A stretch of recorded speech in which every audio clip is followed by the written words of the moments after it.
Night settled over the shattered carcass of Stalingrad like a heavy cloth soaked in smoke and cold. The hour was uncertain. Clocks had long ceased to matter. But the dim amber glow on the horizon suggested the remnants of artillery fire still simmering in the distance. Snow drifted sideways under the lash of a wind that cut through uniforms and bones alike, threading its shrill whistle through broken windows and collapsed beams. The city no longer spoke. It moaned, exhaled, and cracked under the temperature that froze metal faster than fear. Corporal Mikhail Sokolov pressed his back against the fractured wall of what used to be a bakery. The scent of burnt flour still clung to the stones, mingled with the coppery breath of blood buried beneath the rubble.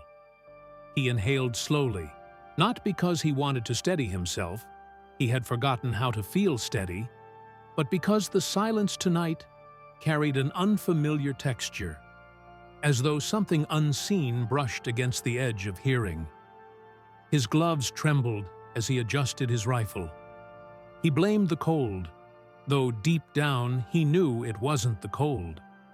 Private Yuri Demchenko crouched beside him, rubbing his hands vigorously against his thighs. The ground felt strange again.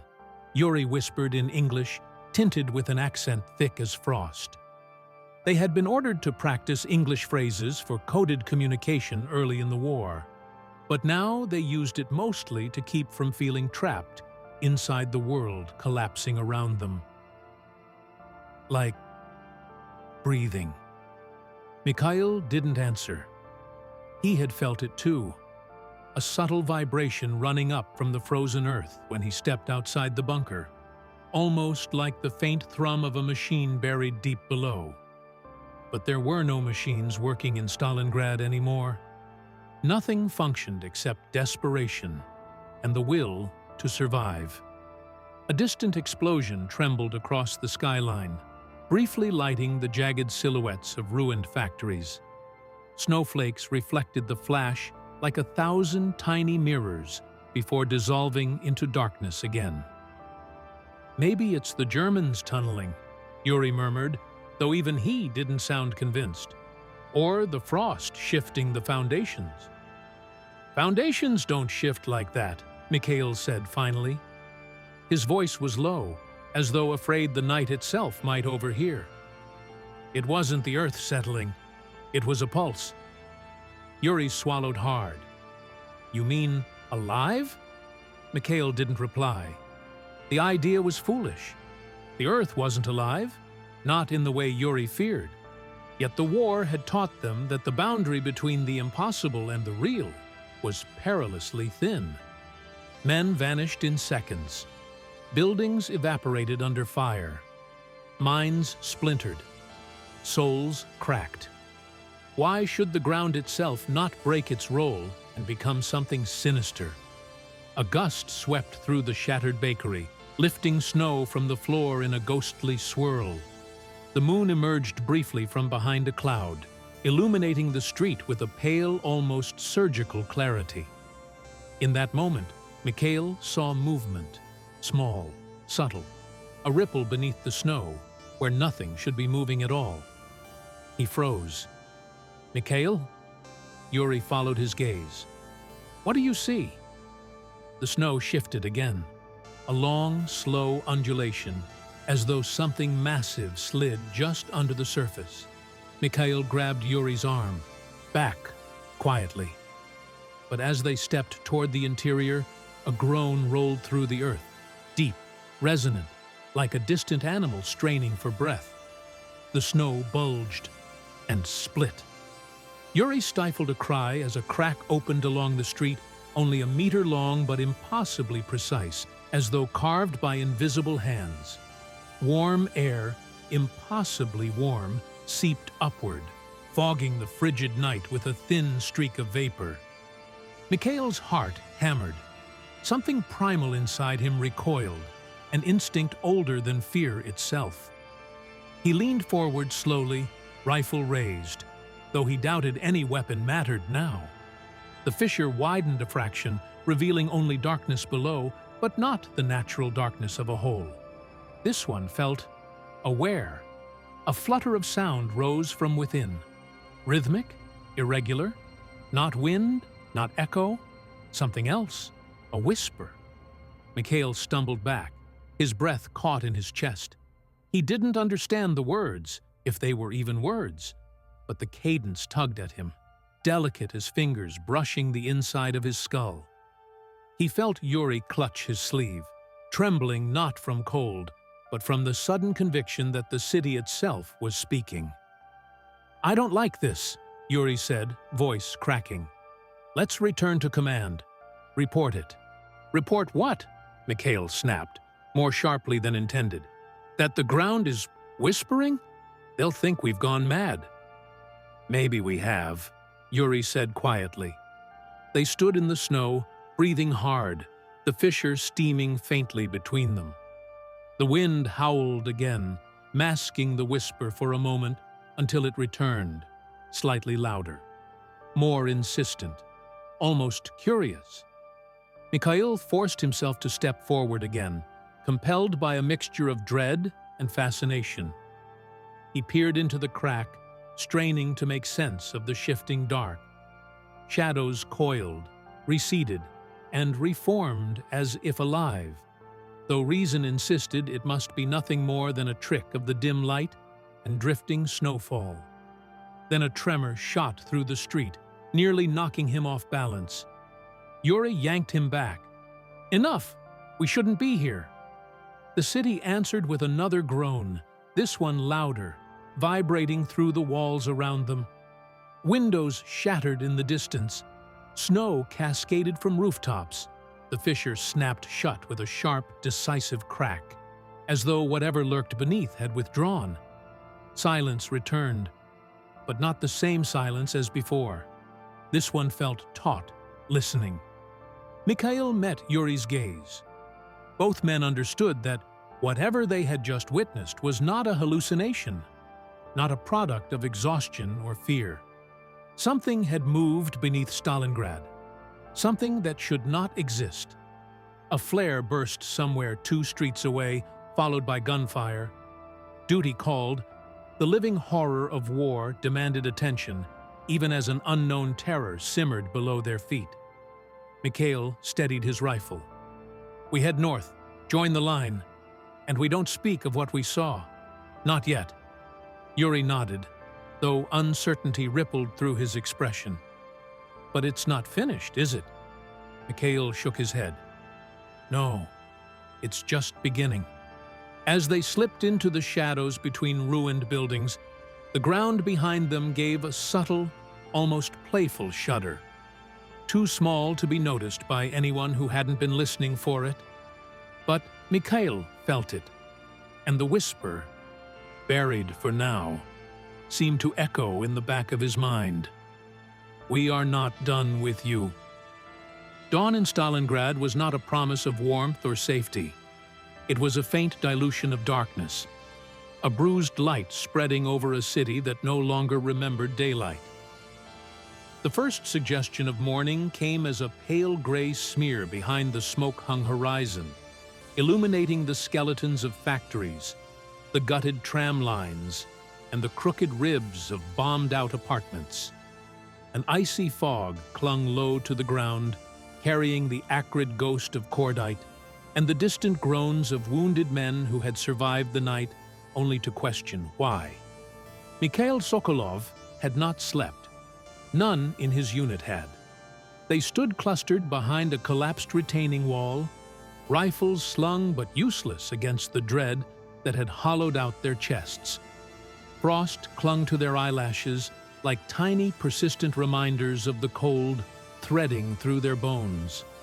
The world felt brittle, as though one wrong breath might cause the air itself to fracture.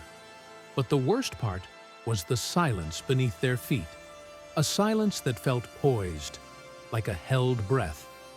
Yuri hunched by a burned-out vehicle, rubbing his temples with gloved fingers, stiff from cold and fear. "It's quieter," he muttered. "Too quiet. Last night it was alive." "You felt it, Mikhail. Tell me, You felt it. Mikhail's jaw tightened. He had spent hours trying to convince himself it was exhaustion, hallucination, nerves stretched to breaking. Men saw strange things under bombardment. The mind twisted shadows, bent sound, made the impossible seem real.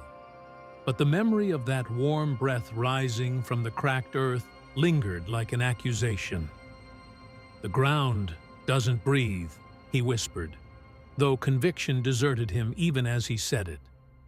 Sergeant Irina Markova approached with crunching, deliberate steps. Her coat was torn at the sleeve, exposing a band of cloth where a bullet had grazed her. Snowflakes clung to her cheekbones, melting slowly in the heat of her breath. She looked older than she had the day before. Not in years, but in the way her eyes no longer scanned only the horizon. They scanned the soil. "Command wants us in position along the northern barricades," she said. "The Germans advanced 2 streets overnight." Yuri laughed bitterly. "The Germans? As if they're the worst thing down there." Irina shot him a sharp look. "We are in a war, Private. Fear is expected. Imagination is not." Mikhail stepped forward. "Sergeant, with respect, it wasn't imagination. Dawn in Stalingrad was not a promise of warmth or safety. It was a faint dilution of darkness, a bruised light spreading over a city that no longer remembered daylight. The first suggestion of morning came as a pale gray smear behind the smoke-hung horizon, illuminating the skeletons of factories, the gutted tram lines, and the crooked ribs of bombed-out apartments. An icy fog clung low to the ground, carrying the acrid ghost of cordite and the distant groans of wounded men who had survived the night only to question why. Mikhail Sokolov had not slept. None in his unit had. They stood clustered behind a collapsed retaining wall, rifles slung but useless against the dread that had hollowed out their chests. Frost clung to their eyelashes like tiny, persistent reminders of the cold threading through their bones. The world felt brittle, as though one wrong breath might cause the air itself to fracture. But the worst part was the silence beneath their feet, a silence that felt poised, like a held breath. Yuri hunched by a burned-out vehicle, rubbing his temples with gloved fingers stiff from cold and fear. "It's quieter," he muttered. "Too quiet. Last night it was alive. You felt it, Mikhail. Tell me you felt it." Mikhail's jaw tightened. He had spent hours trying to convince himself it was exhaustion, hallucination, nerves stretched to breaking. Men saw strange things under bombardment. The mind twisted shadows, bent sound, made the impossible seem real. But the memory of that warm breath rising from the cracked earth lingered like an accusation. "The ground doesn't breathe," he whispered, though conviction deserted him even as he said it. Sergeant Irina Markova approached with crunching, deliberate steps. Her coat was torn at the sleeve, exposing a band of cloth where a bullet had grazed her. Snowflakes clung to her cheekbones, melting slowly in the heat of her breath. She looked older than she had the day before, not in years, but in the way her eyes no longer scanned only the horizon. They scanned the soil. "Command wants us in position along the northern barricades," she said. "The Germans advanced 2 streets overnight." Yuri laughed bitterly. "The Germans! As if they're the worst thing down there." Irina shot him a sharp look. "We are in a war, Private. Fear is expected. Imagination is not." Mikhail stepped forward. "Sergeant, with respect, it wasn't imagination." The tremor ceased so abruptly that the soldiers swayed from the sudden stillness. Mikhail held his breath, listening for any trace of movement, any sign of returning life within the frozen earth. "Maybe it's done," someone whispered. But Mikhail knew better. a sound rose from the depths, soft at first, like wind passing through reeds, then clearer, harmonized, layered, a whisper, thousands of tiny voices overlapping, speaking not in a recognizable language, but in tones that seemed to vibrate against bone and memory. The sound threaded through the fog, curling around them, making the hairs on their arms stand upright beneath their uniforms. Yuri clamped his hands over his ears. "Make it stop! Make it stop!" Irina stumbled back a step, her breath coming in sharp bursts. "What in God's name?" The mound of snow lurched, cracked, split open like a ruptured artery. A thick plume of warm vapor burst upward, colliding with the icy air to form a column of swirling steam. The soldiers staggered backward, weapons trembling in their hands. From within the fissure came the unmistakable sound of movement, something shifting, dragging, breathing. Mikhail raised his rifle, though terror made his aim unsteady. His heartbeat hammered out frantic warnings in his chest. The fissure widened. Steam poured out in dense waves, flooding the air with a heat that felt wrong, obscene against the dawn chill. Shadows shifted within, contorting, writhing, merging. No shape formed clearly enough to identify. The movement was too fluid, too alien. The whispers intensified. Some soldiers fell to their knees. Others backed away, desperate to flee, though their legs barely obeyed. A few fired blindly into the mist, bullets vanishing without echo or impact. Mikhail felt something brush against the edge of his consciousness. Not a voice, but an intrusion. A presence testing the borders of his mind like fingers searching for weak points. He stumbled back, gasping as the fog thickened around him. Then, as abruptly as it had begun, the fissure snapped shut with a violent crack. The street jolted, sending loose debris tumbling. Steam dissipated. The whispers fell silent. Only the shallow, panicked breaths of the soldiers remained.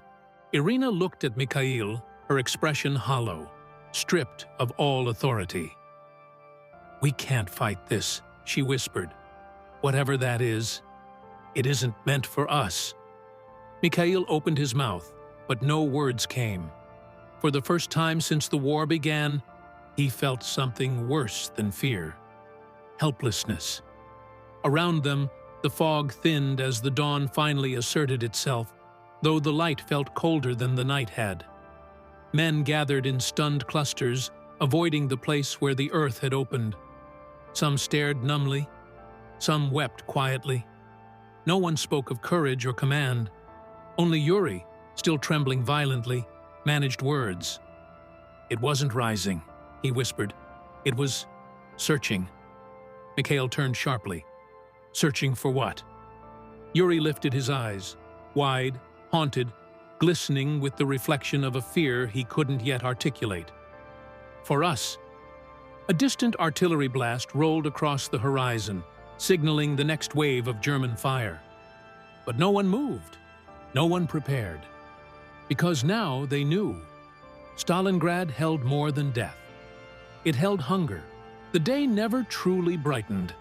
Stalingrad's sky hovered in a perpetual state between dawn and dusk, veiled by the thick, unmoving shroud of smoke that rose from burning factories and shattered neighborhoods. Pale light seeped through the haze like a tired ghost, just enough to sharpen the ruins into jagged silhouettes and glint faintly off twisted metal and broken glass. By mid-morning, the city sounded almost calm. No artillery thundered in the immediate distance. No planes droned overhead. Only the occasional muted crack of a rifle, the far-off rumble of tanks that might have been imagination, and the constant, low murmur of the Volga's unseen waters somewhere beyond the rubble. The quiet should have been a blessing. Instead, it felt like the pause between heartbeats. Mikhail sat with his back against a chunk of collapsed masonry, fingers numb inside his gloves. The improvised trench that their unit had dug along the northern barricade was shallow and crooked, hugging the broken street like a scar. Men huddled in small groups, speaking in low voices that carried not the sharp edge of strategy, but the soft, frayed tone of people discussing an illness they did not understand. No one stepped near the place where the ground had opened that morning. They had covered the fissure with debris, planks, chunks of concrete, twisted metal, anything to pretend the earth beneath was solid and obedient again. But the memory lingered, coiled in the air, in the shifting glances, in the way boots avoided that stretch of snow. Yuri sat beside Mikhail, hugging his knees. He had his cap pulled down low, but it did little to hide the exhaustion in his eyes. "They're saying it's an enemy weapon," he murmured. "Some experimental machine, underground explosions, sonic interference." Mikhail watched a thin thread of smoke rise from a distant chimney that somehow still stood. "Do you believe that?" Yuri hesitated. "Weapons kill," he said finally. "They destroy, tear apart, burn. What we felt, it wasn't just destruction. It was interest," Mikhail said quietly, surprising himself with the word. Yuri turned to him. "Interest?" He nodded slowly. "Like a dog sniffing at a door, or—" He searched for the right comparison and found only the most unsettling one. "Or like something hungry testing the edges of its cage." Yuri shivered, despite the extra scarf wound around his neck. "Don't say that." Sergeant Irina moved along the trench, checking weapons, muttering questions about ammunition, bandages, rations. Her movements were exact, controlled, but Mikhail noticed her eyes flicking frequently toward the covered patch of street, as though it might suddenly shrug off its disguise and open again. Behind them, the remnants of their platoon clustered around a shattered street sign that no longer bore a name. A few passed around a dented cigarette tin, sharing the last precious sticks. Others stared at their hands, at the sky, at nothing. Then there was Leonid. Private Leonid Kravchenko had been unusually quiet all morning. Normally, he filled silences with songs half-remembered from childhood, murky jokes, and anecdotes from a farm he swore he would return to someday. Today, he sat alone at the edge of the trench, a little farther from the others than was sensible, his gaze fixed on the ground. Mikhail noticed him when a lull fell over the trench, conversation fading like a radio losing its signal. Leonid's face was pale beneath the grime, lips moving silently. His gloved fingers traced patterns in the snow, as if copying something only he could see. His rifle lay forgotten at his side. "Leonid," Mikhail called softly, "you with us?" The man did not respond.